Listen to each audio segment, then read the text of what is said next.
कला वाणिज्य व विज्ञान महाविद्यालय पलूस येथे आयोजित राष्ट्रीय विज्ञान दिनानिमित्त या कार्यक्रमाचे अध्यक्ष महाविद्यालयाचे प्राचार्य डॉक्टर आर्य साळुंके सर, विभाग प्रमुख doctor S D Pawar sir, या कार्यक्रमाच्या आयोजनामध्ये सक्रिय असणाऱ्या सौ S S Patil madam, Shri M V Kamble sir, इतर शिक्षक वर्ग आणि माझ्या विद्यार्थी बंधू आणि भगिनी.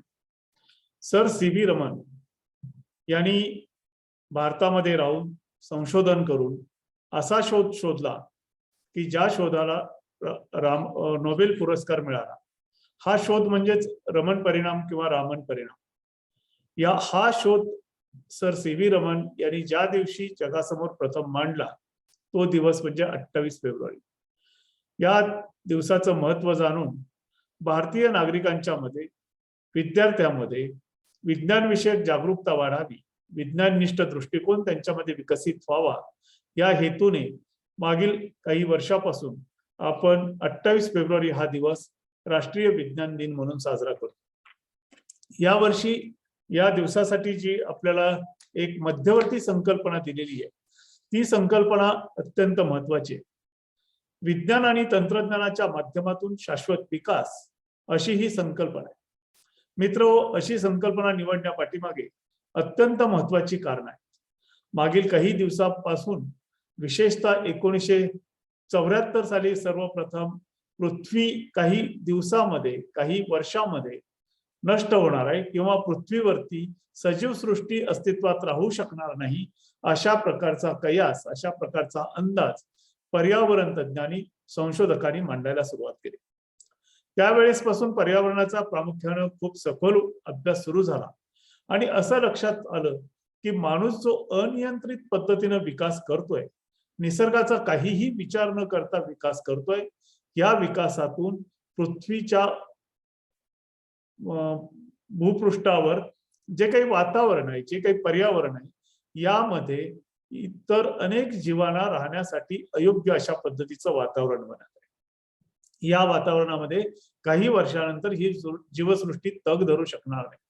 ओझोनचा थर जो आहे अवकाशातला, त्या थराला छिद्र पडणं, त्या थरातून अतिनील किरण पृथ्वीपर्यंत पोहोचणं, त्यामुळे उष्णतेचं प्रमाण वाढणं, त्याच्यामध्ये होरपळून जीवसृष्टीतले अनेक घटक मरणं, अशा प्रकारचे अनेक परिणाम लोक सांगत होते, अभ्यासत होते आणि ते जगासमोर मांडणी केली जात होती. याच परिणामांचा अभ्यास करण्याच्या अनुषंगानं युनोने, जी मध्यवर्ती राष्ट्रांची, सर्व राष्ट्रांची अशी संघटना आहे, या संघटनेनं inter governmental panel for climate change नावाची एक कमिटी तयार केली आणि या कमिटीच्या माध्यमातून पर्यावरण विषयक वेगवेगळ्या देशामध्ये वेगवेगळ्या संशोधकांच्या मार्फत जे संशोधन होतं, त्या संशोधनाचा अभ्यास करून आपला अहवाल सादर करणे आणि त्या अहवालाच्या माध्यमातून वेगवेगळ्या राष्ट्रांना, वेगवेगळ्या देशांना, वेगवेगळ्या खंडांना त्यांनी त्यांच्या देशामध्ये कशा पद्धतीनं प्रगती करणं आवश्यक आहे,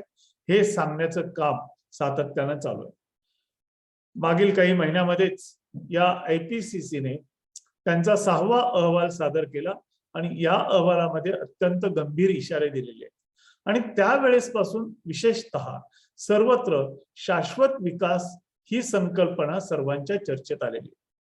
हा शाश्वत विकास म्हणजे काय, तर पृथ्वी, निसर्ग याला कमीत कमी हानी पोहोचवून आपला विकास करणे, आपण विकसित होणे, अशा प्रकारची संकल्पना या वर्षीच्या राष्ट्रीय विज्ञान दिना पाठीमागे ठेवलेली आहे. अर्थातच आंतरराष्ट्रीय स्तरापासून राष्ट्रीय स्तरापर्यंत सर्वत्र कमीत कमी निसर्गाला हानी पोहोचवून शाश्वत पद्धतीचा विकास करण्याची संकल्पना मूळ धरत आहे आणि त्याचाच भाग म्हणून आपल्याकडे सुद्धा अशा प्रकारची संकल्पना या वर्षीच्या राष्ट्रीय विज्ञान दिनासाठी भारत सरकारने जाहीर केली. ही शाश्वत विकासाची संकल्पना काय आहे आणि प्रत्यक्षात विज्ञान निष्ठा म्हणजे काय, या दोन मुद्द्यावरती आधारित आज मी आपल्या समोर माझं मनोगत व्यक्त करणार आहे.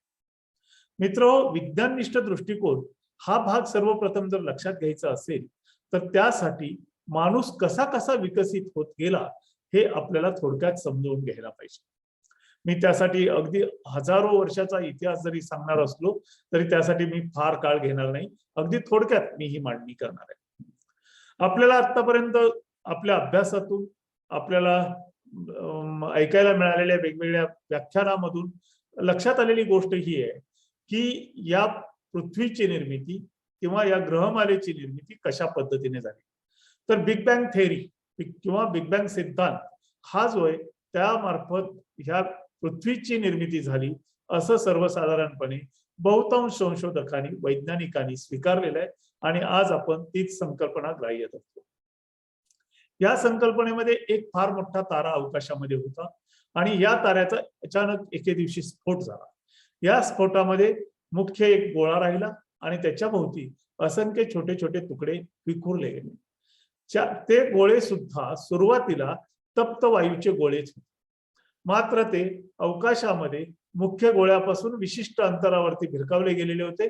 त्या ठिकाणी ते स्वतःभोवती फिरत होते आणि गुरुत्वीय बलामुळं जो सर्वात मोठा गोळा होता किंवा मुख्य तारा होता ज्याचा स्फोट घडलेला आहे त्या ताऱ्याभोवती पण फिरू लागले.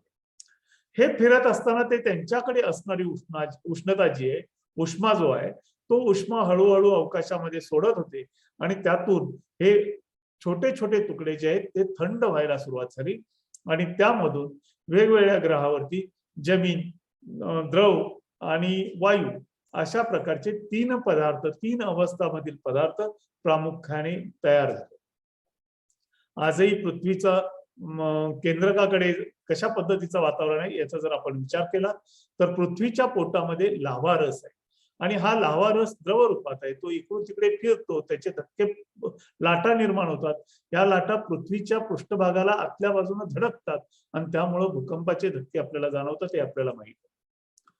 तर पृथ्वीवर सुद्धा अशाच पद्धतीनं वायूचा तप्त गोळा थंड होत असताना कधीतरी लाखो वर्षापूर्वी, अब्जावधी वर्षापूर्वी कठीण आवरण तयार झालं ज्याला आपण जमीन म्हणतो. द्रव तयार झालं जे पाण्याच्या रूपात आपल्याला बघायला मिळतं आणि हवा पण या ठिकाणी उपलब्ध झाली. हे सगळं घडत असताना कधीतरी कुठेतरी अचानक अमेबा सारखी एकपेशीय रचना तयार झाली. या एकपेशीय रचनेपासून बहुपेशीय रचना तयार व्हायला लागल्या. सर्वप्रथम जलचर, पाण्यात वाढणाऱ्या वनस्पती, त्यानंतर उभयचर, त्यानंतर प्राणी आणि वनस्पती, जमिनीवर वाढणाऱ्या वनस्पती आणि पक्षी, अशा टप्प्यानं हा विकास होत गेला अशी सर्वसाधारण मांडणी डार्विनच्या सिद्धांतानंतर बहुतांश संशोधक स्वीकारत आहेत, मान्य करत आहेत. तर अशा पद्धतीनं हा विकास होत होत असतानाच याच्यामधून माकडापासून किंवा माकडाच्या अगोदरच्या स्टेज पासून माणूस नावाचा प्राणी विकसित होत गेला. हा माणूस ज्या वेळेस पहिल्यांदा आहे त्या रूपामध्ये आला त्यावेळेस म्हणे त्याला शेपूट होतं, तो 4 पायावर चालत होता, आपलं अन्न, आपलं पाणी या निसर्गातून आहे त्या रूपात तो स्वीकारत होता आणि त्याच्यावरती त्याची गुजरात मस्तपैकी चालली. त्या माणसावरती सुद्धा इतर हिंस्र प्राणी म्हणजे मनुष्य प्राण्यावरती इतर हिंस्र प्राणी हल्ला करत होते, मारत होते आणि त्यामुळं आज जसे हरणाची टोळी आपल्याला बघायला मिळते किंवा वाघ जे असतात ते वाघ सुद्धा ग्रुपने राहतात, गटाने राहतात, मोर हा पक्षी सुद्धा गटाने राहतो. अशा पद्धतीनं माणसाच्या लक्षात आलं की इतर पशुपासून आपला बचाव करायचा असेल तर आपण एकत्र राहायला पाहिजे. या एकत्र राहण्यातून माणूस हळूहळू समाजप्रिय प्राणी व्हायला लागला आणि तो टोळ्या करून, समूह करून राहायला लागला. हे राहत असताना आपले कष्ट कमी करण्यासाठी सर्वात जास्त विचार करणारा कुठला प्राणी असेल तर तो मनुष्य प्राणी. त्याने विचार करायला सुरुवात केली आणि अशा पद्धतीने समूहाने राहत असताना मग आपला बचाव करायचा असेल, आपल्याला सुरक्षित राहायचं असेल तर काय केलं पाहिजे याचा विचार माणसाने करायला सुरुवात केली. त्या विचारातून मग त्याने स्वतःसाठी गुहा शोधायला सुरुवात केली, खोदायला सुरुवात केली. लेण्यासारख्या रचना तर पुढच्या काळामध्ये आपल्या कलेचा अत्युच्च आविष्कार म्हणून आपल्याला पाहायला मिळतात. पण अशा ठिकाणी तो माणूस राहायला लागला आणि मग तसं राहत असताना सुद्धा आपण एखादी गुहा शोधली, आपण एखादं ठिकाण शोधलं तर त्याच ठिकाणी आपल्याला राहता आलं पाहिजे. असं जर राहायचं असेल तर आपल्याला अन्न त्या ठिकाणी सहज उपलब्ध व्हायला पाहिजे. या सर्व गोष्टीतून माणूस जो पूर्वी शिकार करून जंगलात आढळणाऱ्या फळांच्या वरती राहणारा प्राण्यांची शिकार करून खाणारा हा माणूस हळूहळू हळूहळू शेतीकडे वळायला लागला. आणि मग वस्तीचं ठिकाण जे आहे, ज्या ठिकाणी पाण्याची मुबलक उपलब्धता आहे अशा ठिकाणी वस्तीची ठिकाणं बनवलीच गेली आणि मनुष्य प्राणी त्या ठिकाणी वास्तव्य करून राहू लागले. हे राहत असताना माणसाला खूप मोठ्या परिवर्तनातून जावं लागत होतं. त्या ठिकाणी पाण्याची उपलब्धता आहे, बाकीच्या सगळ्या गोष्टी आहेत, शेती करायची साधनं आहेत, तर बाकीच्या पशु पक्ष्यांचा त्रास होऊ नये यासाठी त्याने स्वतःचा विचार करत करत करत करत एक एक उपाय योजायला सुरुवात केली. यातलाच एक पार्ट जो होता, यातलाच एक भाग जो होता तो म्हणजे एखाद्या वर्षी पाऊस नाही पडला तर शेती कशी करायची. त्यासाठी त्याने कायमस्वरूपी वाहत राहणाऱ्या नद्या ज्या आहेत त्याच्यामध्ये बांध घालायला सुरुवात केली आणि त्या बांधाच्या साह्याने पाणी अडवून आपल्याला ज्या काळामध्ये पाऊस पडत नाही किंवा ज्या वेळेस आपल्याकडे पाणी नसतं त्यावेळेस शेती करण्यासाठी पाणी उपलब्ध करून घेऊन शेती करायला सुरुवात केली. हळूहळू परत सांस्कृतिक दृष्ट्या माणूस विकसित होत गेला.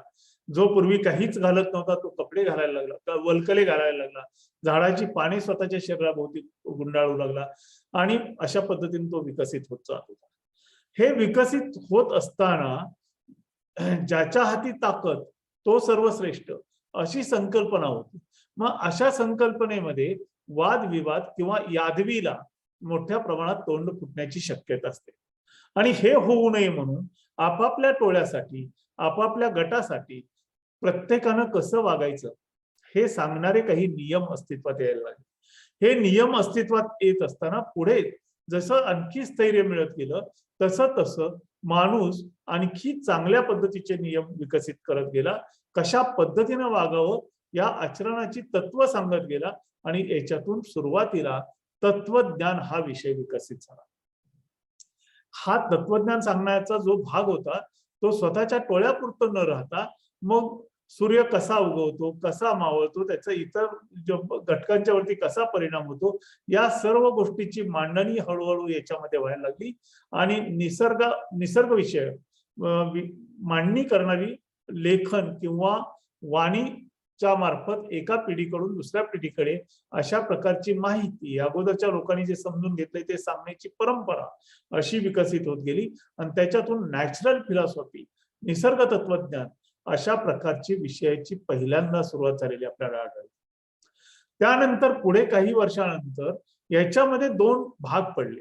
माणसाला जगण्यासाठी आवश्यक असणारे नियम जे आहेत ते तत्वज्ञानामध्ये गेले आणि दुसरा जो भाग होता ज्याच्यामध्ये केवळ ज्ञान सांगितलेलं होतं, बी टाकल्यानंतर किती दिवसात उगवतो किंवा कुठल्या झाडाची कशा पद्धतीने वाढ होते हे सांगणारे जे आहे, ही मांडणी करणारे जे साहित्य होतं, जे नियमावली होती त्या गोष्टीला निसर्ग विज्ञान असा एक शब्द अस्तित्वात आला. नॅचरल सायन्स ज्याला इंग्रजीमध्ये म्हणतात. पूर्वीच्या काळातल्या संशोधकांची जर तुम्ही चरित्र पाहिली तर हे सर्व संशोधक निसर्ग विज्ञानाचे विद्यार्थी होते असं आपल्याला आढळेल. आजच्या प्रमाणे भौतिकशास्त्राचा विद्यार्थी, रसायनशास्त्राचा विद्यार्थी किंवा जीवशास्त्राचा विद्यार्थी, जीवशास्त्रामध्ये परत प्राणीशास्त्र किंवा वनस्पतीशास्त्र अशा विषयाचा विद्यार्थी असलेले आपल्याला आढळून येत नाही. त्यामुळे सुरुवातीला निसर्ग विज्ञान हा एकच विषय विकसित होत गेला आणि त्याचा अभ्यास करून मग विज्ञानाचे विद्यार्थी त्या ठिकाणी घडायला लागले. माणसाचं जीवन कशा पद्धतीनं असलं पाहिजे, माणसानं कशा पद्धतीनं वागलं पाहिजे हे सांगणारं तत्वज्ञान आणि निसर्गातल्या घटना, निसर्गातल्या घडामोडी याची माहिती सांगणारा भाग जो होता तो निसर्ग विज्ञान अशी विभागणी सर्वसाधारणपणे सुरुवातीच्या काळामध्ये झाली. त्यानंतर पुढे हा निसर्ग विज्ञानाचा पसारा वाढत चालला. त्याच्यामध्ये असंख्य वनस्पती दृष्टीस पडायला लागल्या, असंख्य घटना वेगवेगळ्या अभ्यासत होते वेगवेगळे लोक आणि त्याच्यातून नॅचरल सायन्सचा विकास होत होत त्यामधून 3 विषय स्वतंत्र झाले: जीवशास्त्र, रसायनशास्त्र आणि भौतिकशास्त्र. या विषयांचा अभ्यास करणारे, या विषयाची मांडणी करणारे एका विषयातून दुसऱ्या विषयात सहज जात असत. कोणत्याही विषयामध्ये कुणालाही जायला कसल्याही प्रकारचं बंधन त्या काळी नव्हतं आणि या सर्व अशा प्रकारचा अभ्यास करणाऱ्या लोकांना अल्केमिस्ट अशा नावाचं नामाभिधान आपल्याला मिळालेलं दिसतं आणि हे लोक त्या पद्धतीनं अभ्यास करत होते. भारतात त्या काळात काहीच नव्हतं का, इकडे तसे विद्वान नव्हते का, असं मानण्याचं काही कारण नाही. भारतामध्ये पण तशा पद्धतीच्या रचना झालेल्या दिसतात. वेदामध्येच, ज्याला आपण काही वेळा धार्मिक ग्रंथ म्हणतो, काही वेळा आमचे मूळ ग्रंथ म्हणतो, या वेदामध्ये इतर नियम सांगत असतानाच आयुर्वेदासारखा आरोग्याशी संबंधित असलेला अतिशय वैज्ञानिक स्वरूपाचा ग्रंथ आपल्याला त्या ठिकाणी पाहायला मिळतो.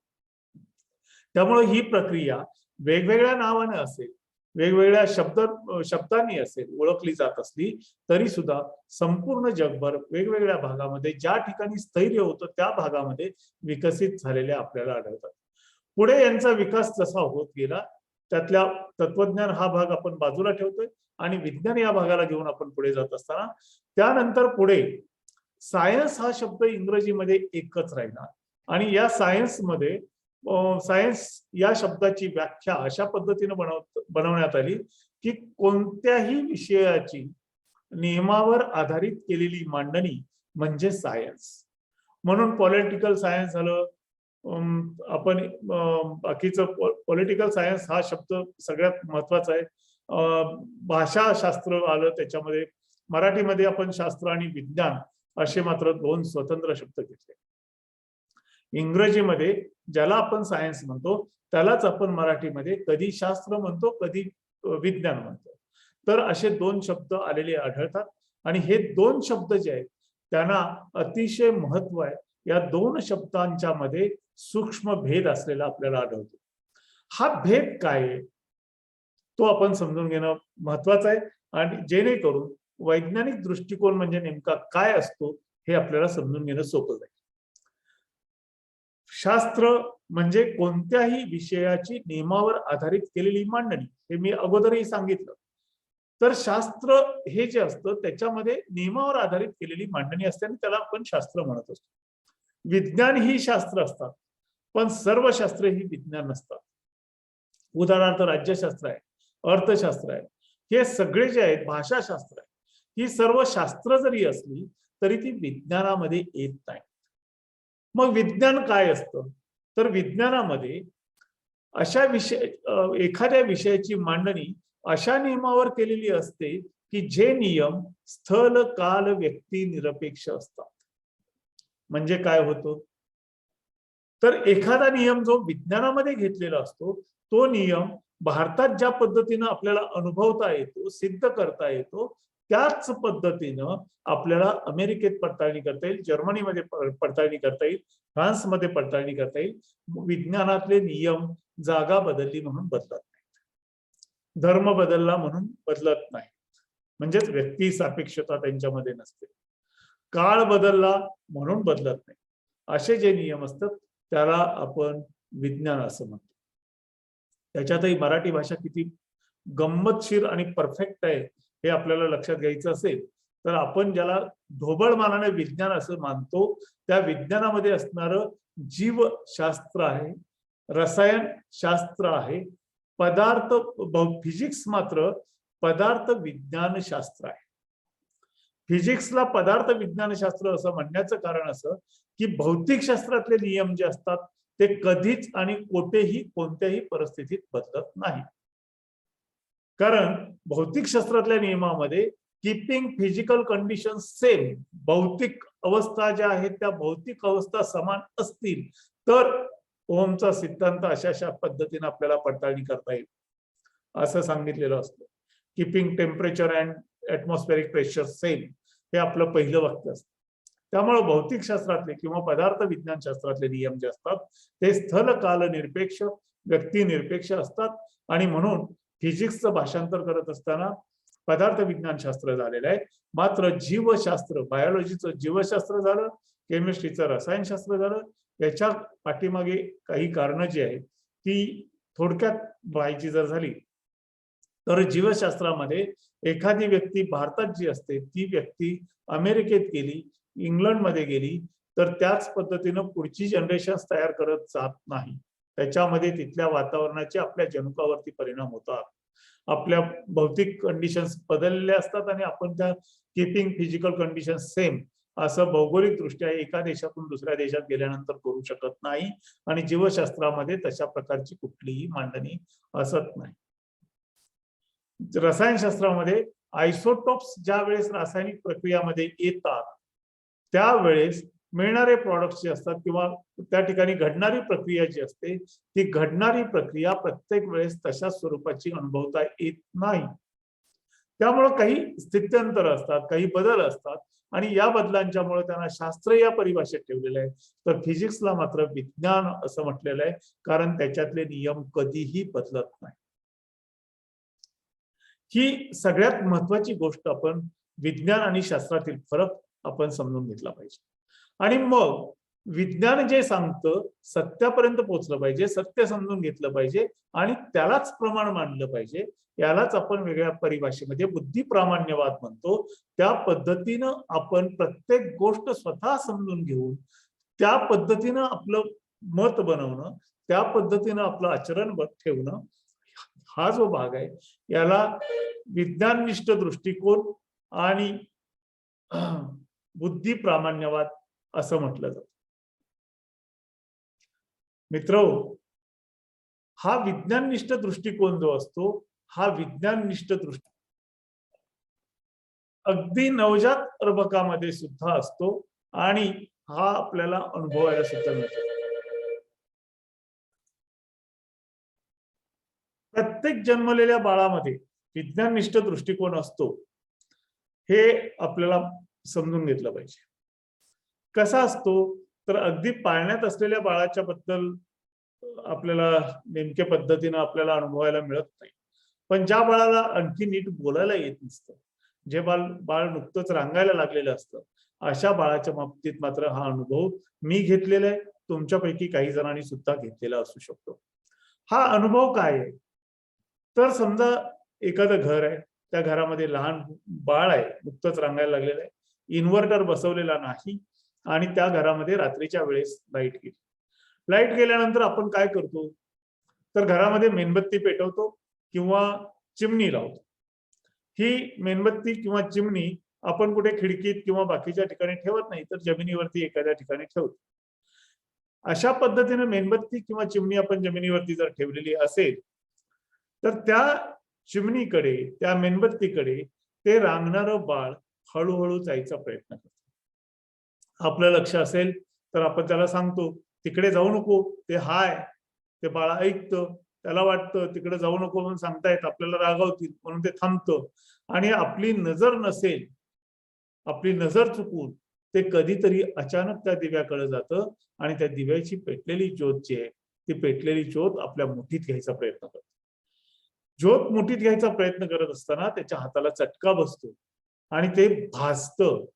भाजल्यानंतर ते बाळ आपण जर बघत असू तर रडायला सुरुवात करतं आणि जर कोणाचं लक्ष नसेल तर गपचूप बाजूला जाऊन शांतपणे आपल्याला झालेला त्रास ते सहन करतं. हे सहन करत असताना आपण ज्या वेळेस लाईट येते आणि ती मेणबत्ती आपण विझवायला जायला लागतो, ते छोटं बाळ जे आपली नजर चुकून त्या दिव्याकडे गेलेलं असतं, ज्याने तो चटका घेतलेला असतो, अनुभवलेला असतो, ते बाळ आपल्याला सांगायला सुरुवात करतं, हाय. विचार करा, त्या छोट्या बाळाच्या मनामध्ये, त्या ज्योतीमध्ये, ती प्रकाश देणाऱ्या ठिकाणामध्ये नेमकं काय आहे हे जाणून घ्यायची उत्कंठा आहे. ते बाळ जाणून घेण्यासाठी आपण त्याला तिकडे जाऊ नको म्हणून सांगितलेलं असलं तरी जायचा प्रयत्न करतो. जाणून घेतं.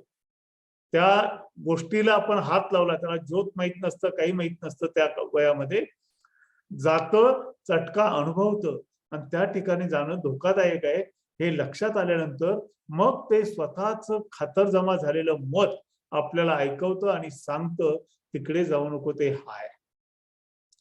म्हणजे प्रत्येक लहान बाळाला आपल्याला एखादी गोष्ट जी आवडते, एखादी गोष्ट जी दिसते, एखादी गोष्ट जी भासते, त्याच्या पाठीमागं काय आहे हे जाणून घ्यायची उत्कंठा असते आणि हे असणं म्हणजेच वैज्ञानिक जिज्ञासा असते. लहान मुलांच्या मध्ये ही अशा पद्धतीने अगदी नुकतंच रांगायला लागलेल्या मुलामध्ये मी तरी अनुभवलेले, तुमच्यापैकी पण काही लोकांनी अनुभवलेले असेल. त्याच्यापेक्षा आणखी थोडं मोठं झाल्यानंतर मुलं प्रश्न विचारायला सुरुवात करतात आणि ह्या प्रश्नांची उत्तरं, प्रश्न त्यांचे इतके छान असतात, इतके भन्नाट असतात की त्या प्रश्नांची उत्तरं देणं आपल्याला अवघड होत जातं. अवघड होत गेल्यानंतर आपण त्या मुलांना बऱ्याच वेळा निरुत्साही करायचा प्रयत्न करतो, पण माझी सर्व पालकांना सुद्धा विनंती अशीच राहील की आपण आपल्या मुलांना निरुत्साही करू नका. त्यांचे जे प्रश्न आहेत त्यांची उत्तरं आपापल्या परीने द्यायचा प्रयत्न करा.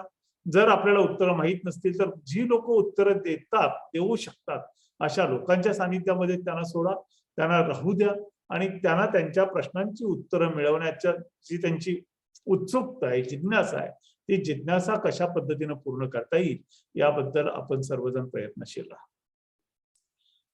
मी स्वतः त्याच्यापेक्षा थोड्या एका वरच्या टप्प्यावरच्या मुलाचा एक खूप छान अनुभव घेतलेला आहे. बागेमध्ये पाणी घालत असताना एकदा एक लहान बाळ माझ्या बरोबर होतं. त्याने हळूच विचारलं की तुम्ही काय करताय? म्हटलं मी झाडांना पाणी घालतो. त्याचा लगेच पुढचा प्रश्न तयार होतो, झाडाला पाणी का घालताय? म्हणलं तुला जसं पाणी प्यायला लागतं तसं झाडाला पण पाणी प्यायला लागतं, म्हणून मी त्या झाडाला पाणी देतोय. त्याने त्याच्या लगेच पुढचा प्रश्न विचारला, झाड पाणी कसं पितं? मग त्याला सांगितलं झाडाला मूळ असतं, त्या मुळातून झाड पाणी पितो. आणि हे सगळं सांगितल्यानंतर मग तो मुलगा थोडा वेळ शांत बसला आणि हळूच मला पुढचा प्रश्न विचारला, मग झाडाची मुळं कुठं आहे? म्हणलं झाडाची मुळं जमिनीत आहेत. मग ते मूळ म्हणजे झाडाचं तोंड आहे का? म्हटलं आता त्याला त्याला त्याच्या पलीकडचं काही समजून सांगता येणं शक्य नव्हतं. म्हटलं हो, ते मूळ म्हणजे झाडाचं तोंड असतं, तिथून ते पाणी पितं आणि म्हणून ते झाड हिरवंगार राहतं. आणखी थोडा वेळ तो गप्प बसला आणि पुढचा प्रश्न त्याने जो केला तो भन्नाट होता, मग मी माझं तोंड मातीत घालू का? विचार करा, आपण जर तोंड मातीत घातलं तर झाडाप्रमाणे आपल्याला पाणी पिता येईल का? ही जिज्ञासा त्या मुलाच्या मनात. असे अनेक प्रश्न विचारले जातात. अनेक प्रश्न मुलं विचारत असतात. आजही मुलांच्या पुढ्यात असे असंख्य प्रश्न असतात. माझ्या फेसबुकवरती जर आपण भेट दिली तर वरदराज नावाच्या छोट्या मुलाची मी एक पोस्ट टाकलेली आहे आणि तो मुलगाही अशा असंख्य प्रश्नांच्या गराड्यामध्ये असतो, कायमस्वरूपी असतो आणि त्याचे प्रश्न त्याच्या आईला सांगता येत नाही. शिक्षक असलेले त्याचे वडील सुद्धा त्याच्या प्रश्नांच्या पुढे निरुत्तर होतात. मग तो गुगल सर्च वरती जातो आणि गुगलच्या माध्यमातून उत्तर शोधायचा, मिळवायचा आणि आपली जिज्ञासा पूर्ण करायचा प्रयत्न करतो. त्याची आणि माझी योगायोगाने भेट झाली आणि मला त्याने इतकं छानपैकी इम्प्रेस केलं की मी माझं एक पुस्तक त्याला भेट दिलं. तर हे जे आहे, ही जिज्ञासा पूर्ण करण्याची वृत्ती प्रत्येक विद्यार्थ्यांच्या मध्ये निर्माण व्हावी, स्वतःचं मत त्याने स्वतः अनुभवून बनवावं, ही अपेक्षा खऱ्या अर्थानं राष्ट्रीय विज्ञान दिन साजरा करण्यापाठीमागे आहे. कुणीतरी काहीतरी म्हटलं म्हणून कुठल्या तरी भाऊच्या मागे आणि कुठल्या तरी दादाच्या मागे त्याचं काहीतरी ऐकून रस्त्यावर येणाऱ्या झुंडीसाठी नाहीये, हे आपण लक्षात घेतलं पाहिजे. आणि त्या दृष्टीने आपण स्वतः अनुभवून विचार करण्याची ताकद, आपली मतं बनवण्याची क्षमता आपल्यामध्ये विकसित करण्याची गरज आहे आणि त्या गरजेची जाणीव तुम्हाला व्हावी यासाठी हा राष्ट्रीय विज्ञान दिन साजरा करण्याचा कटाट होतो. पण होतं काय की हळूहळू 11वी-12वीच्या टप्प्यावर ज्यावेळेस येतो आपण, 10वी आणि 12वीच्या विशेषतः त्या टप्प्यावरती पालक असू देत किंवा शिक्षक असू देत, प्रत्येक जण आपल्याला एखादा अवांतर प्रश्न विचारला, एखादा अभ्यासक्रम बाह्य प्रश्न विचारला की ते काय परीक्षेला येणार नाही, त्याच्या मागे लागू नको, हे वर्ष महत्वाचं आहे, तू अभ्यासावर लक्ष केंद्रित कर, असं सांगतात. आणि त्यामुळे आपल्या ह्या वैज्ञानिक कुतूहल शमवण्याची जी काही आपल्या मनातली उर्मी असते, त्या उर्मीला कुठेतरी एक चाप बसतो, तिला कुठेतरी एक अटकाव होतो आणि पुढे पुढे मग आपण कामास काम अशा पद्धतीनं अभ्यास करायला लागतो, अशा पद्धतीनं वागायला लागतो आणि हे अत्यंत घातक आहे. हे आपल्याला टाळायचंय आणि म्हणून हा राष्ट्रीय विज्ञान दिन आहे, हे आपण लक्षात घेतलं पाहिजे. आजच्या काळामध्ये जरी पालक अशा पद्धतीनं उत्तरं देऊ शकत नसले, शिक्षक काही प्रश्नांची उत्तरं देऊ शकत नसले, तरी सुद्धा तुमच्या हातामध्ये इलेक्ट्रॉनिक गॅझेट्स आहेत आणि त्या गॅझेट्सच्या साहाय्यानं तुम्ही आपल्या प्रश्नांची उत्तरं सहज मिळवू शकता. फक्त आपल्या हातात असणाऱ्या इलेक्ट्रॉनिक उपकरणाच्या माध्यमातून आपण कोणत्या संकेतस्थळावर भेट द्यायची, आपण कोणती संसाधनं शोधायची की ज्याच्यामधून आपल्याला अचूक माहिती मिळू शकेल, याचा विचार विद्यार्थ्यांनी करायचा आहे आणि त्या दृष्टीनं आपले अभ्यासाची लाईन आखायची आणि त्याच्यावरून आपण मार्गक्रमण करायचंय. निश्चितपणे आपल्याला सखोल ज्ञान मिळू शकतं, सखोल अभ्यास करता येतो आणि त्यामुळं आपण इलेक्ट्रॉनिक गॅजेटचा उपयोग हा मनोरंजनापेक्षा आपल्या अभ्यासासाठी अधिक करायला पाहिजे. आपण जर अभ्यासासाठी अधिक या उपकरणांचा वापर करायला लागलो तर खऱ्या अर्थानं ही उपकरणं सुद्धा सत्कारणी लागतील आणि त्यांचा योग्य रीतीने केलेला उपयोग ह्या आपल्या व्यक्तिमत्वामध्ये निश्चितच एक वेगळा परिणाम, एक वेगळे सकारात्मक बदल घडवून आणेल याची मला 100% खात्री आहे. विज्ञान का अभ्यासायचं? तर विज्ञान अभ्यासना पाठीमागं बाकीची अनेक कारण आहेत की विज्ञान हे सत्य असतं, सत्य असलेली प्रत्येक गोष्ट सुंदर असते, त्यामुळे या गोष्टी याच्यात प्रत्येक गोष्टीच्या पाठीमागं काय याचं ज्ञान मिळाल्यानंतर जो आनंद होत असतो तो आनंद उपभोगायचा असेल, अनुभवायचा असेल तर विज्ञानाचा आपण अभ्यास केला पाहिजे. हा आनंद इतर ठिकाणी मिळत नाही का? तर मिळतो. ज्या ज्या ठिकाणी सर्जनशीलता असते, ज्या ज्या ठिकाणी सौंदर्य असतं त्या ठिकाणी निश्चितच आपल्याला आनंद मिळतो. पण आपल्याला अधिक आनंद कधी होतो? तर त्या पाठीमागचं सत्य समजल्यानंतर. हा आनंद कसा असतो? तर आर्किमिडीजचं जे आपण युरेकाचा आनंद आपण ऐकून आपल्याला जी गोष्ट माहित आहे तसा असतो. त्या ठिकाणी माणसाला देहभानाचं काही लक्षात येत नाही. एखाद्या गोष्टीचा पाठीमागची कार्यकारण भाव आपल्याला समजल्यानंतर जो होणारा आनंद असतो तो अतिशय वेगळा असतो आणि असा आनंद त्या शास्त्रज्ञाने घेतल्यानंतर आपण अंघोळ करतोय हे सुद्धा लक्षात न घेता तो रस्त्यावरून पळत सुटला आणि युरेका असं सांगत काय त्याला सापडलेलं होतं? तर कोणताही एखादी जड वस्तू, घन वस्तू एखाद्या द्रव पदार्थामध्ये टाकल्यानंतर त्या घन पदार्थाच्या वस्तुमाना इतकं द्रवाचं वस्तुमान विस्थापित होतं. हे आर्किमिडीजला समजलं आणि आर्किमिडीज तसाच आंघोळ करता करता तेवढ्या तोकड्या कपड्यावरती रस्त्यावरती पळत सुटला. ही गंमत जी आहे ही गंमत विज्ञान देऊ शकतं, हे आपण लक्षात घेतलं पाहिजे. विज्ञान समजून घेणारे विद्यार्थी जे असतात ते अर्थातच बुद्धिप्रामाण्यवादी आपोआप व्हायला सुरुवात होते किंवा त्याच्या पाठीमागं त्याला एक ती किल्ली सापडते. कशी किल्ली सापडते? तर विज्ञानाचा विषय आपण लौकिक अर्थानं विज्ञान जे म्हणतो ते तिन्ही विज्ञान, जीव रसायन आणि भौतिकशास्त्र, या तीनही विज्ञानामध्ये आपल्याला प्रयोग करता येतात आणि या प्रयोगाच्या माध्यमातून जे जुन्या लोकांनी सांगितलंय ते खरंच तसं सांगितलंय का हे आपल्याला अनुभवता येतं. स्वतः खातर जमा करता येते आणि ही खातर जमा करायची जी सोय आहे, विज्ञान आपल्याला जी सवय लावतो त्या सवयीतून माणसं बुद्धी प्रामाण्यवादाकडे झुकतात, अंधश्रद्धेच्या बळी पडत नाही. अर्थात यासाठी प्रयोग हे मनापासून करायला पाहिजेत.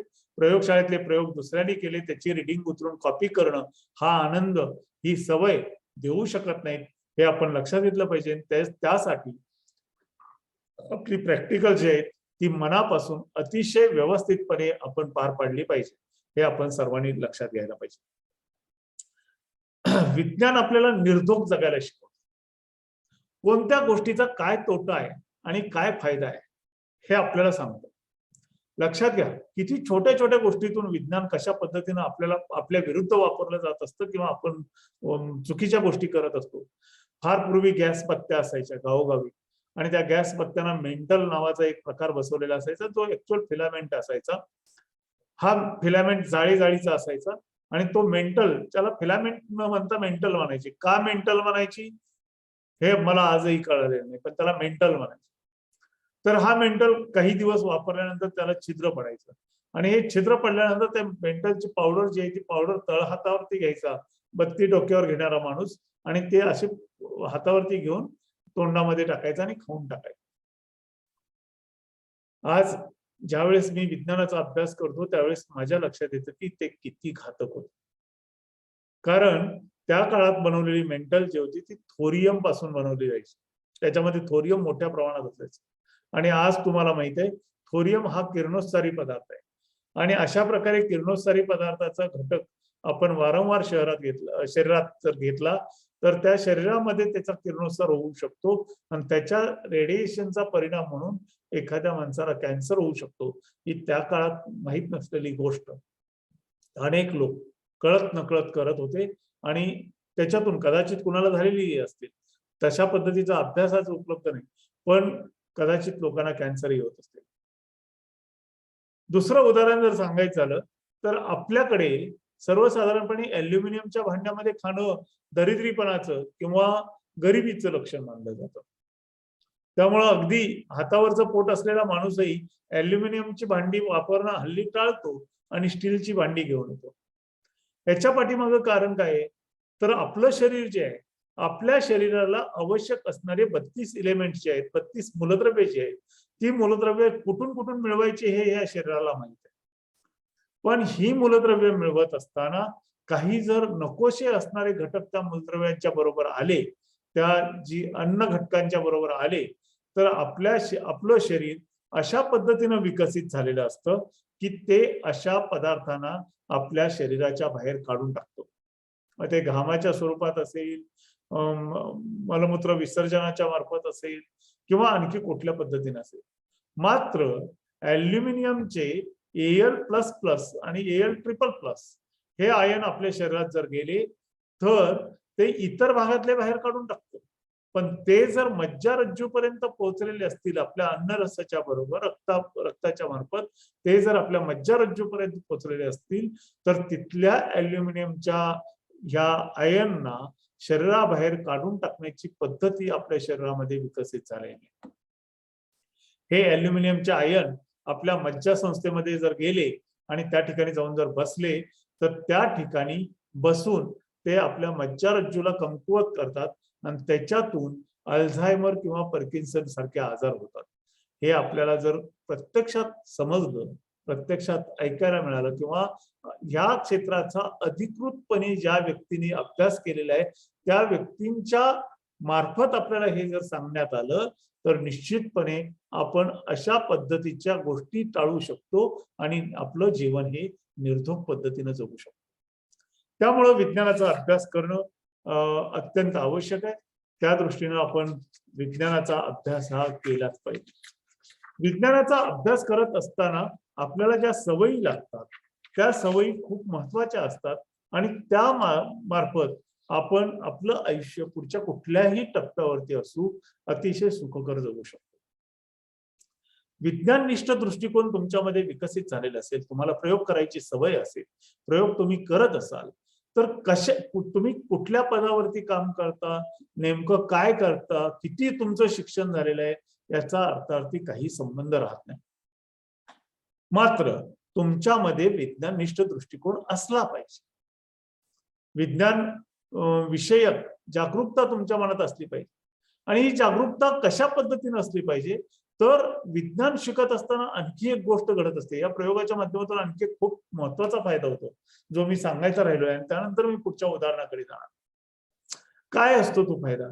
तर विज्ञानाचे प्रयोग करत असताना आपण शिक्षण घेत असताना शिकायला शिकतो, खऱ्या अर्थाने शिकायला शिकतो. आज बघा आपण बहुतांश अभ्यास आपण कसा करतो? शिक्षक वर्गामध्ये शिकवतात, नोट्स देतात किंवा आपण नोट्स त्या काढतो किंवा मिळवतो, त्या नोट्सच्या झेरॉक्स होतात, त्या नोट्स आपण पाठ करतो, पाठ करून परीक्षेत उतरवतो, परीक्षेत उतरवून आपण मोकळे होतो आणि मोकळे झाले की डोक्यातलं जे आपण वर्षभर आपल्याला असं वाटत असतं आपण हे शिकलोय, साठवलंय, ते ज्ञान सगळं आपलं निघून जातं. सब्लिमेशन प्रक्रियेसारखं होतं. Solid to direct paper. मात्र ते जर आपण मनापासून केलेलं असेल, प्रयोग जर आपण मनापासून करत असू तर का, कसे आणि काय किंवा काय, कसे, का या 3 प्रश्नांची उत्तर आपण मिळवायचा प्रयत्न करत असतो. ह्या 3 प्रश्नांची उत्तरं मिळवायची सवय जर आपल्याला लागली तर ऑटोमॅटिकली आपण जे पाहतो, आपण जे ऐकतो, आपल्याला जे दिसतं, आपल्याला जे भासतं, या सगळ्या गोष्टींच्या बाबतीत आपण का, कसे, काय ही सगळी किंवा काय, कसे, का हे सगळे प्रश्न आपण जोडतो आणि त्या दृष्टीने त्या प्रश्नांची उत्तरं मिळवायचा प्रयत्न करतो. आणि ही सवय विकसित झाली की तुमच्यामध्ये विज्ञाननिष्ठ दृष्टिकोन आलाच म्हणून समजा. मग त्याच्यासाठी शिक्षणाची अट नाही, शिक्षण किती झालं हे महत्वाचं नाही, तुम्ही कुठल्या पदावरती काम करता हे महत्वाचं नाही. मात्र मला अनेक अडचणीच्या प्रसंगामध्ये मदत करू शकतो। यासाठीची एक खूप छानशी गोष्ट आहे। टाटांची मुंबईमध्ये एक मोठी फॅक्टरी उभारलेली होती। त्या फॅक्टरीमध्ये बसवण्यासाठी एक खूप मोठं यंत्र जर्मनीमधून आयात करण्यात आलेलं होतं। हे यंत्र अर्थातच बोटीनं आलं। हा प्रसंग स्वातंत्र्यपूर्व काळातला होता। त्यामध्ये फार मोठी औद्योगिक प्रगती भारतामध्ये मुंबईसारखं शहर हे आर्थिक राजधानीचं शहर जरी असलं तरी त्या ठिकाणी सुद्धा एवढा मोठा पसारा पसरलेला नव्हता। तर हे जहाजानं मुंबईच्या बंदरामध्ये आलं आणि त्या बंदरामधून क्रेननं उचलून ते ट्रकवरती लोड केलं। ट्रकवरती लोड केलेलं मशीन जे आहे ते मशीन त्या कंपनीच्या दारामध्ये उतरलं आणि ते वरती सरकवत सरकवत सरकवत हमालाने वरती नेलं। हे मशीन जागेवर बसवण्यापर्यंतचं काम एका माथाडी कामगारांच्या मुकादमला दिलेलं होतं। मग मशीन आतमध्ये नेलं। मग ते मशीन ज्या ठिकाणी बसवायचं होतं ती जागा जरा खोल होती, खड्डा होता त्या ठिकाणी। कारण त्या मशीनचा खालचा जो भाग आहे त्या भागामध्ये कुठल्याच प्रकारचा मेंटेनन्स नव्हता, काही करायचं नव्हतं। तो भाग खाली जमिनीच्या खाली राहिला असता तरी काही फरक पडणार नव्हता आणि त्यामुळं वरच्या बाजूला मोकळी स्पेस मिळत होती। त्यामुळे ती रचना केलेली होती। आता ते मशीन त्या खड्ड्यामध्ये सोडायचं, पण मशीन एवढं अजस्र होतं की उचलून ते ठेवता येणं शक्य नव्हतं आणि कंपनीच्या त्या इमारतीमध्ये येऊन ते मशीन त्या खड्ड्यात सोडू शकेल अशी क्रेन त्या काळात मुंबईत उपलब्ध होती। मग ही क्रेन होती कुठं तर जमशेदपूरला टाटाच्या पोलादाच्या कारखान्याच्या ठिकाणी होती। कंपनीच्या त्या इंजिनियरनी तिकडे ट्रंक कॉल केला, तिकडे सांगितलं। त्या काळात ते मोबाईल वगैरे नव्हते। तिकडे सांगितलं आणि ते मशीन पाठवून द्यायला सांगितल्यानंतर ते मशीन जमशेदपूरवरून मुंबईला यायला 7 ते 8 दिवसाचा कालावधी लागणार होता। दरम्यानच्या काळात हे मशीन आतमध्ये सोडेपर्यंत कंत्राट त्या मुकादमाला दिलेलं होतं। त्याला हाजरी मेहनताना मिळणार होता। त्याचे मजूर जे आहेत ते मजूर बसून होते आणि हे बसून राहिलेले मजूर बघितल्यानंतर त्या मुकादमाला वाईट वाटलं। हे जर असेच बसून राहायला लागले, जरी मजुरी कारखाना देणार असला तरी सुद्धा हे मजूर कामाची सवय मोडून देतील आणि असे फुकट पैसे मिळावे म्हणून काहीतरी मार्ग शोधतील असा विचार करून तो कंपनीच्या इंजिनियरकडे गेला आणि त्याला म्हणला, माझ्या माणसांनी का बसवून ठेवलंय? माझ्या माणसाचं काम त्यांना करून मोकळं करा की। त्या इंजिनियरने सांगितलं, बाबा रे हे मशीन खाली बसवायचंय आणि मशीन एवढं जड आहे की आपल्या मजुरांना काही ते उचलणार नाही आणि एवढी छोटी क्रेन आपल्याकडे नाही की ते मशीन आतमध्ये सोडू शकेल। त्यामुळं आपण क्रेन यायची वाट बघतोय। क्रेन आली की मशीन आपण आतमध्ये सोडू आणि मग तू मोकळा हो। तो म्हणला, पण तुमच्या या अशा बसून पगार देण्यामुळं माझे कामगार जे ते ऐंदी होतील, कामाची त्यांची सवय मोडून मग मला ते लय अवघड जाईल। त्यापेक्षा तुम्ही तुमचं काम काय करायचं ते लवकर उरका। हे त्या मुकादमाचं बोलणं होतं। जर्मन इंजिनियर आलेला होता। तो विचारतोय, काय म्हणतोय तो मुकादम? त्याने सांगितलं, तो त्याच्या मजुरांना लवकर मोकळ करा म्हणून सांगतोय। त्याने सांगितलं, मशीन खाली नेल्याशिवाय कसं काय करणार? विचार करा, एक जर्मन इंजिनियर आहे, एक भारतीय इंजिनियर आहे, हे सगळे तिथं विचार करतायत आणि हा मुकादमी तिथे आहे, त्याचे मजूर तिथे आहेत, पण मशीन खाली सोडू शकत नाही। तो दिवस गेला आणि दुसऱ्या दिवशी मुकादम आला आणि आपला एका ठिकाणी मांडीवरती बसला, गुडघ्यावरती बसला आणि बसून तो इंजिनियर ज्यावेळेस तिथून चालले त्यावेळेस तो हसायला लागला। हसायला लागल्यानंतर भारतीय इंजिनियरने विचारलं, काय रे का हसतोयस? तो म्हणला, काही नाही, असंच हसतोय। जर्मन इंजिनियरला आश्चर्य वाटलं की हा का हसायला लागलाय आपण आल्यानंतर। मग ते दोघं जण आतमध्ये गेले आणि त्याला जर्मन इंजिनियरला थोडस खिजवल्यासारखं झालं। म्हणलं, तू का का हसत होता जरा विचारून या। मग तो भारतीय इंजिनियर परत आला आणि म्हणला, का रे बाबा का हसतोयस? विनाकारण का हसतोय? त्या बाहेरच्या माणसाला अपमान झाल्यासारखं वाटतं। हे बोलल्यानंतर त्याने सांगितलं, अहो हे एवढं एवढं मशीन खाली ठेवायचंय, इतकं सोपं काम आहे आणि तुम्ही एवढं डोकं खाजवत बसलाय म्हणता। त्याने विचारलं, मग भारतीय इंजिनियरने विचारलं की हे मशीन कसं ठेवायचं तुला माहित आहे का? तो म्हणला, सोपं आहे। मग सांग।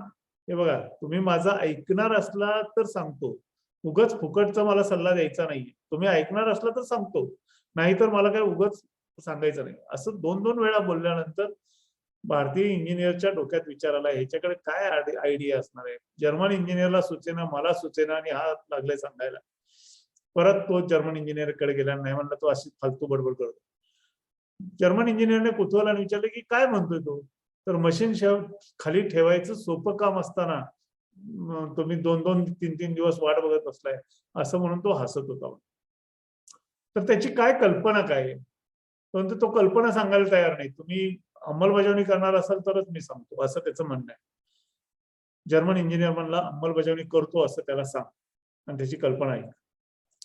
मग हा परत गेला. म्हणलं, बाबा तू म्हणतोस तसं आपण करू, पण तुझी कल्पना काय आहे ती सांग. असं म्हणल्यावर जरा मुकादमाला हुरूप चढला. त्याने सांगितलं, काय नाही म्हणला, एक ट्रक बर्फ मागवा आणि एक पाणी उपसायचा पंप तेवढा आणून द्या, मी मशीन बसवून ठेवतो आतमध्ये. ट्रकभर बर्फाच्या लाद्या आल्या. ह्या पट्ट्यानं सगळ्या मजुराला उठवलं, एक ह्या रे लाद्या. लाद्या आणल्यानंतर एकावर एक अशा लाद्या रचत तो खड्डा पूर्ण भरला. एका बाजूला त्यांनी थोडी फट ठेवलेली होती, त्या फटीमधून त्या पंपाचा मोरवा आतमध्ये सोडला. पाईप त्या पंपाला जोडलेला होता. पंपाचं दुसरं टोक जे आहे ते दुसरं टोक कंपनीच्या दरवाजातून बाहेर नेऊन सोडलं आणि हळूहळू त्या कामगाराच्या साह्यानं ते मशीन बर्फाच्या लादीवर चढवलं.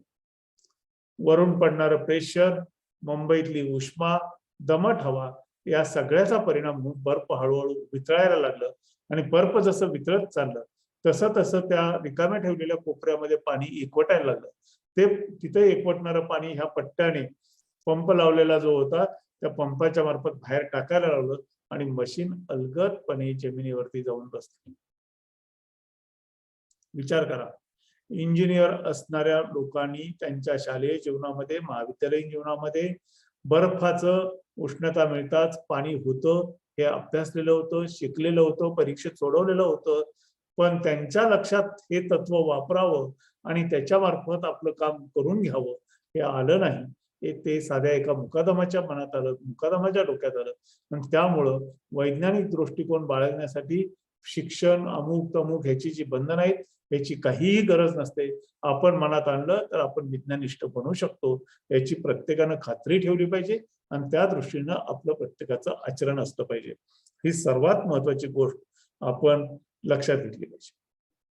मी या अगोदरही सांगितलं की विज्ञानाचे विद्यार्थी जे असतात ते प्रयोग करत असतात आणि ते प्रयोग करत असल्यामुळं ते शिकायला शिकतात. ही फार महत्वाची गोष्ट जी असते ती आपल्या शिक्षण पद्धतीमध्ये मिस होते. आपल्या शिक्षण पद्धतीमध्ये अनेक गोष्टी मला चुकीच्या जाणवतात, पण त्याच्यामध्ये बदल करणं माझ्या हातात नाही. जी आहे ती घेऊन जायला मला पाहिजे.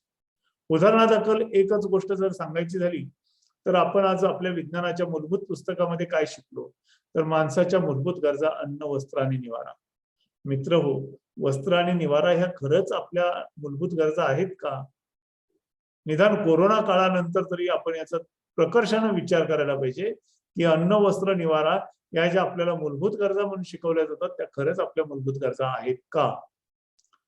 कारण मूलभूत गरज कशाला म्हणायचं? जी गरज आपली पूर्ण नाही झाली तर आपण जगू शकणार नाही, त्या गरजेला मूलभूत गरज म्हटलं पाहिजे.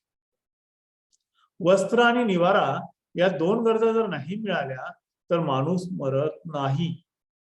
पूर्वी आपण वस्त्राशिवाय राहत होतो, आजही काही लोक वस्त्राशिवाय राहतात. अंदमान निकोबार बेटावरती काही आदिवासी जमाती अशा आहेत की ज्या आजही घरही बांधत नाहीत, निवाराही तयार करत नाहीत आणि वस्त्रही घालत नाहीत, तरीही ते अनेक वर्ष जगतात. मग या प्रगत माणसाच्या गरजा आहेत का असा माझ्यासारख्या समोर प्रश्न पडतो. नाही. अन्न ही आपली मूलभूत गरज आहे. अन्न नाही मिळालं तर 3 आठवड्यामध्ये माणूस मरून जाऊ शकतो. त्यामुळे ती मूलभूत गरज आहे, त्याचा प्रश्नच नाही. त्या गरजेची प्रतिपूर्ती करण्यासाठी, ती गरज पूर्ण करण्यासाठी ज्यावेळेस अन्नधान्याची टंचाई भासू लागली त्यावेळेस आपण हरित क्रांती घडवून आणली आणि त्या माध्यमातून आपण आपल्या या गरजा पूर्ण करून घेतल्या. पण वस्त्र आणि निवारा याच्याबद्दल कधी यादवीची परिस्थिती निर्माण झाली असं मला अजून तरी आठवत नाही. भविष्यातही दिसणार नाही. कारण आपण निवाऱ्यासाठी एकावर एक मजले चढवत चाललोय आणि वस्त्रासाठी नायलॉन सारखे, पॉलिमर सारखे, पॉलिस्टर सारखे आपण वेगवेगळे सिंथेटिक फॅब्रिक सुद्धा तयार केले. मग माणसाच्या मूलभूत गरजा कुठल्या आहेत तर अन्न, पाणी आणि हवा या माणसाच्या मूलभूत गरजा आहेत. पण हवा नाही मिळाली, काही मिनिटासाठी हवा नाही मिळाली तर माणूस जगू शकत नाही. पाणी काही दिवसाकरता मिळालं नाही, आठवड्यासाठी मिळालं नाही, तर माणूस एका आठवड्यात मरू शकतो. आणि अन्न नाही मिळालं तर माणूस 3 आठवड्यापेक्षा जास्त काळ जगू शकत नाही. या आपल्या मूलभूत गरजा आहेत. पण आपण शिकतो काय? आपल्या मूलभूत गरजा अन्न, वस्त्र आणि निवारा हे बदलायला पाहिजे. हे जसं आपण चुकीच्या पद्धतीने समजतोय, तसंच शिक्षण पद्धतीमध्ये आपण सगळ्यात महत्वाचं म्हणजे विज्ञानातले प्रयोग करत असताना बारकाईने केले पाहिजेत, मनापासून केले पाहिजेत, म्हणजे आपण विषय शिकायला सुरुवात करतो. आणि हे का महत्वाचं असतं? तर माणूस जो विषय शिकतो त्याच विषयामध्ये त्याला नोकरीची संधी मिळेल याची गॅरंटी नाहीये. त्याच क्षेत्रामध्ये तो आपलं करिअर करू शकतो असा भाग नाहीये. मग जे काही क्षेत्र आपल्याला मिळेल त्या क्षेत्रामध्ये आपल्याला यशस्वी व्हायचं असेल, आपल्या कामाचा ठसा त्या ठिकाणी उमटवायचा असेल, तर आपल्याकडे विज्ञाननिष्ठ दृष्टिकोन असेल तर अतिशय सोपं जातं. अशी अनेक उदाहरणं तुम्हाला सांगता येतील की जी शिकले एका विषयात आणि त्यांनी कार्य केलं दुसऱ्या विषयात. तुम्ही ज्या संशोधकाचे नियम शिकलेले आहात किंवा ज्याचं नाव बऱ्याच वेळा भौतिकशास्त्राच्या पेपरमध्ये आपण लिहितो, वाचतो, ऐकतो, तो म्हणजे चार्ल्स ऑगस्टिन डी कुलॉम. ह्या कुलॉमचं चरित्र खूप रंजक आहे. हा चार्ल्स ऑगस्टिन डी कुलॉम हा शिक्षणाने सिव्हिल इंजिनियर होता, स्थापत्य अभियंता होता. त्याने त्याची नोकरीची सुरुवात आणि अगदी अनेक वर्षपर्यंत नोकरी जी केली ते आर्मी मधला ऑफिसर म्हणून केली. आणि रिटायरमेंट नंतर किंवा रिटायर होत झाल्यानंतर त्याने जे सर्वात महत्वाचं काम जे केलं ते इलेक्ट्रिसिटी मध्ये केलं आणि म्हणून कुलॉम्स लॉ त्याने शोधून काढला आणि तो कुलॉम्स लॉ आता आपल्याला अभ्यासायला आहे. हा कुलॉम फक्त स्थापत्यशास्त्र टू विद्युतशास्त्र किंवा सिव्हिल इंजिनिअरिंग टू इलेक्ट्रिसिटी असा प्रवास करत नाही, तर मधल्या एका टप्प्यावरती तो आर्मी ऑफिसर म्हणून काम करत असताना जे काही गुलाम होते त्या गुलामाच्या मदतीनं लाकडाचे ओंडके ओढून नेत असताना अंग मेहनतीचं काम हे गुलाम किती तास करू शकतात याचा अभ्यास करतो. आणि हा अभ्यास करून माणूस जास्तीत जास्त 8 तास अंग मेहनतीचं काम करू शकतो असा निष्कर्ष काढतो. आणि आजही माणसाचे अंग मेहनतीच्या कामाचे तास हे 8च राहतात. हा सर्वात मोठा भाग आपण लक्षात घेतला पाहिजे. एक सिव्हिल इंजिनियर मनुष्यबळ व्यवस्थापनातला एक अत्यंत चांगला नियम शोधतो आणि दुसरीकडे इलेक्ट्रिसिटी अँड मॅग्नेटिझम या विषयातला आपल्या संशोधनाने अजरामर होतो. जगदीशचंद्र बोस हे भौतिकशास्त्राचे विद्यार्थी, मात्र आज संपूर्ण विश्व त्यांना वनस्पतीशास्त्राचे अभ्यासक आणि वनस्पतीशास्त्रातील थोर संशोधक म्हणून ओळखतं. हे आपण लक्षात घेतलं पाहिजे.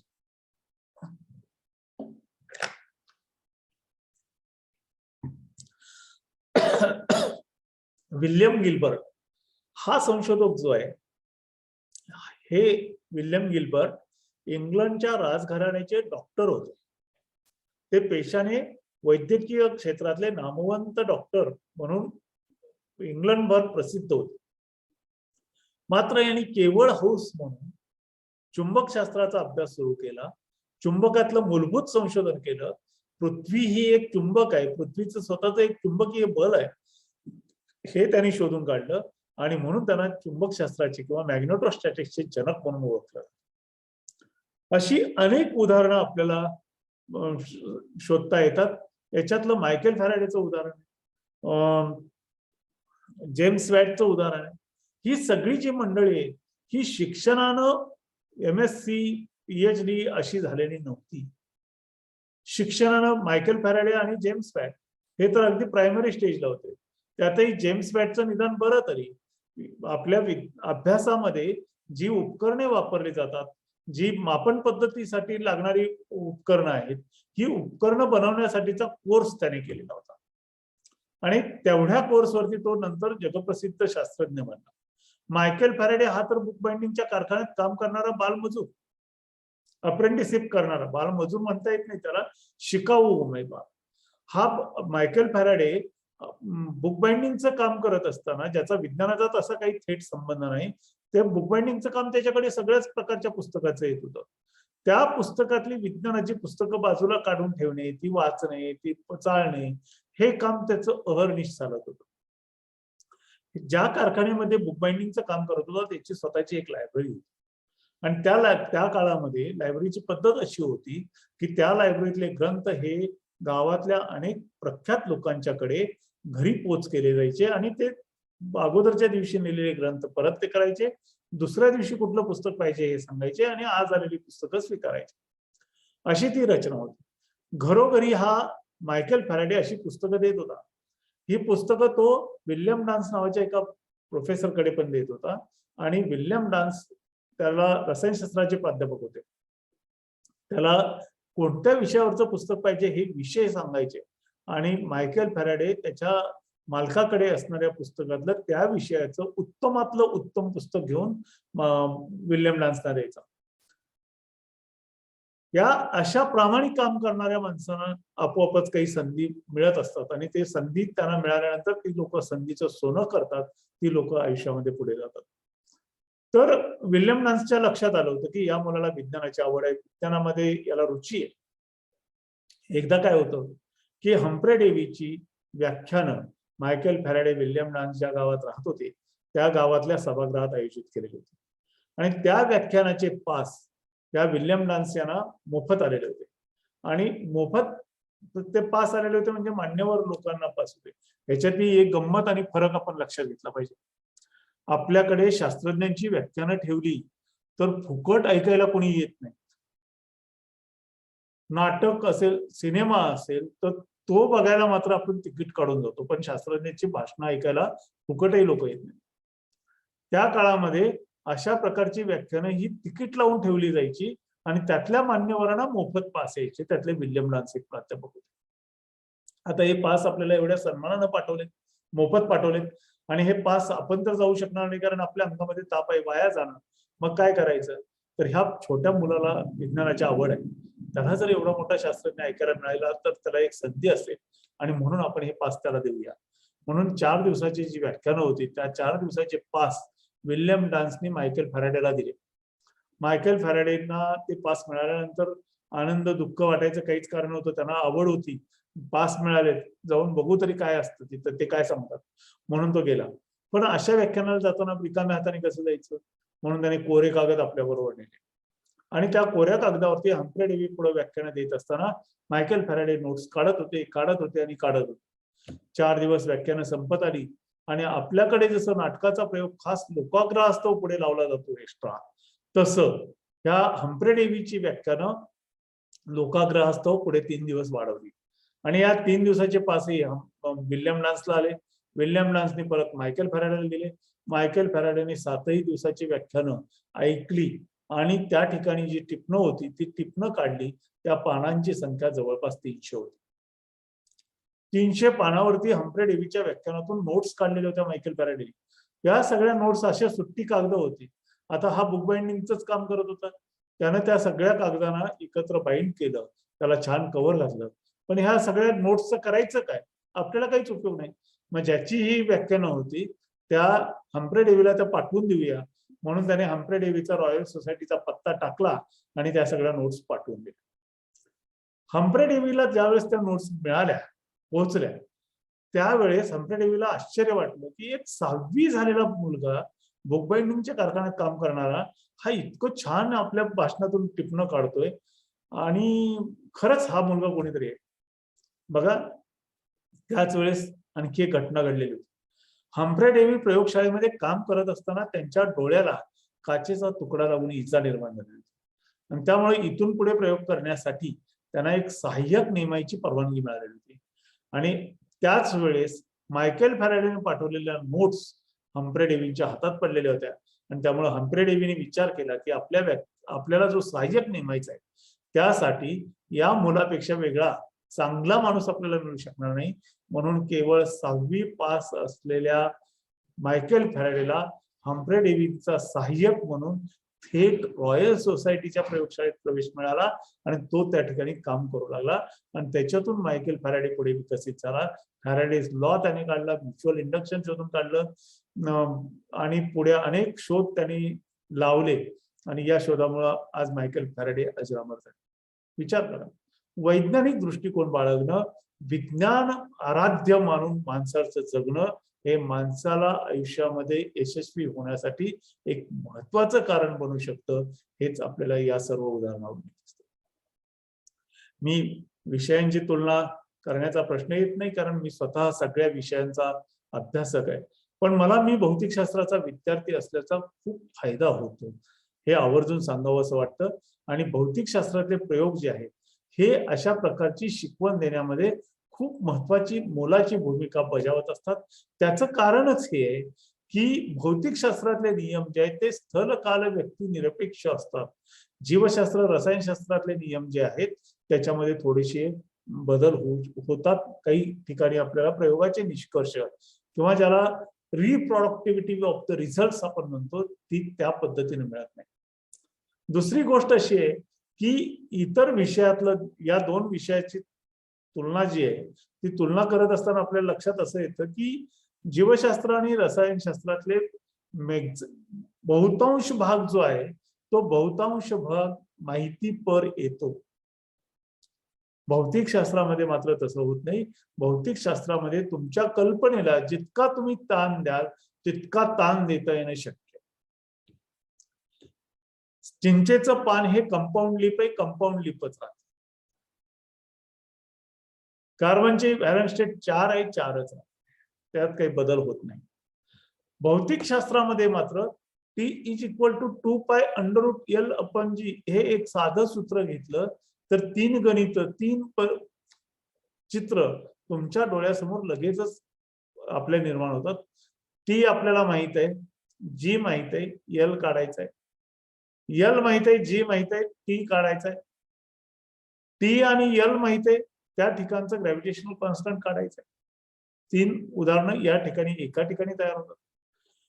तोच सिंपल पेंडुलम लिफ्ट मध्ये घेऊन लिफ्ट ए एवढ्या एक्सेलरेशन वर जात असेल तर त्या पिरियड वरती काय परिणाम होईल, खाली जात असेल तर काय परिणाम होईल, 5 गणित तयार झाले. तोच पेंडुलम जिओ स्टेशनरी सॅटेलाइट मध्ये ठेवला तर काय फरक पडेल. तोच पेंडुलम एका रॉकेट मध्ये ठेवलेला असेल आणि ते रॉकेट जे आहे ते पृथ्वीच्या गुरुत्वाकर्षण कक्षेच्या बाहेर गेलं तर काय परिणाम होईल. चंद्रावर तो पेंडुलम नेला तर काय परिणाम होईल. पृथ्वीच्या आतमध्ये अंतरंगाकडे पृथ्वीच्या केंद्रकाकडे तो पेंडुलम नेला तर काय फरक पडेल. हे सगळं आपल्या कल्पनेला जितका ताण देऊ तितका ताण देता येणं या भौतिकशास्त्र या विषयामध्ये शक्य आहे. आणि म्हणून भौतिकशास्त्र हा विषय मला खास करून आवडतो. माझा विषय आहे म्हणून मी सांगत नाही. माझ्या पाठीमागे तुम्ही बघू शकताय त्याच्यामध्ये हिरव्या बोटांचे किमयागार हे पुस्तक जे ते कृषीशास्त्राला वाहिलेलं पुस्तक आहे.